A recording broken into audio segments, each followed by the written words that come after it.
बिस्मिल्लाहिर्रहमानिर्रहीम।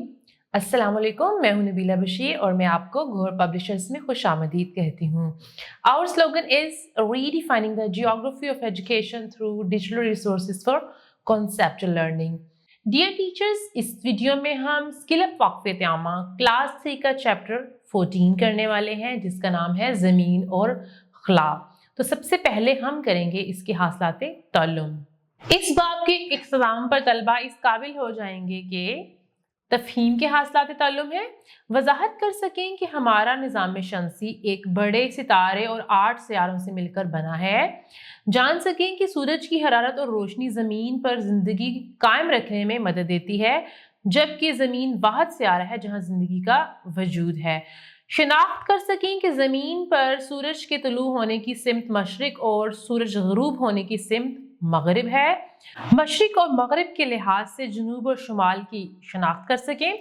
वजाहत कर सकें कि ज़मीन की गर्दिश किस तरह दिन और रात का बायस बनती है। अब हमारे पास है महारत के हासिलात ताल्लुम। सूरज के मुकाम के लिहाज से सायों के बनने की अमल को दरियाफ्त कर सकें कि साए का साइज और सिमत किस तरह अंदाज़न वक्त बताने के लिए इस्तेमाल किए जा सकते हैं। स्कूल घर के शुमाल, जनूब, मशरिक और मगरिब में मौजूद जगहों के नाम बता सकें। तो आपके लिए बुक में कुछ हिदायत हैं, हम उनको भी देख लेते हैं। बराए साथ तलबा से कमरा जमात में बुनियादी सिमतों की शनाख्त की मशक करवाएं।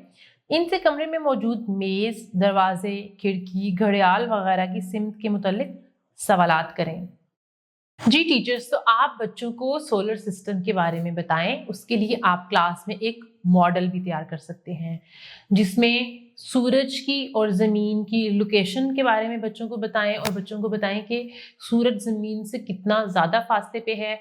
फिर आप बच्चों को ये बताएं कि कैसे ज़मीन सूरज के गिर्द घूमती है, या ज़मीन के साथ जो बाकी सियारे हैं वो सूरज के गिर्द घूमते हैं। उसके बाद आप बच्चों को ये बताएंगे कि जो ज़मीन है वो इटसेल्फ यानी वो खुद भी घूमती है। ज़मीन के घूमने से क्या होता है, दिन और रात होते हैं, और जो ज़मीन का चक्कर है जो वो सूरज के गिर्द मुकम्मल करती है, उससे क्या एक साल मुकम्मल होता है।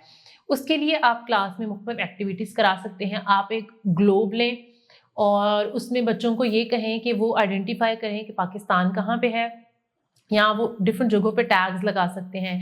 फिर कमरे की लाइट बंद करके उसको टॉर्च की मदद से घुमाएं और फिर बच्चों को ये बताएं कि रोशनी समझें सूरज से आ रही है, और ये ज़मीन जब घूम रही है तो कुछ जगहों पे रोशनी है और कुछ जगहों पे अंधेरा। जहाँ पे रोशनी है वहाँ पे दिन का वक्त है, जहाँ पे अंधेरा है वहाँ पे रात का वक्त है। इसके अलावा आप बच्चों के साथ एक और एक्टिविटी कर सकते हैं, जिससे ये भी पता चलेगा कि सूरज कैसे मशरिक से निकल रहा है और मगरिब में ग़रूब हो रहा है, और वो साया किस तरह से बनाता है। यानी बच्चों से कहें कि स्टिक या फिर पेंसिल वगैरह ज़मीन के अंदर धंसा दें और फिर उसको हर घंटे के बाद उसका जायज़ा लें कि उसका साया कितना है, कैसा है और किस तरह से बदल रहा है।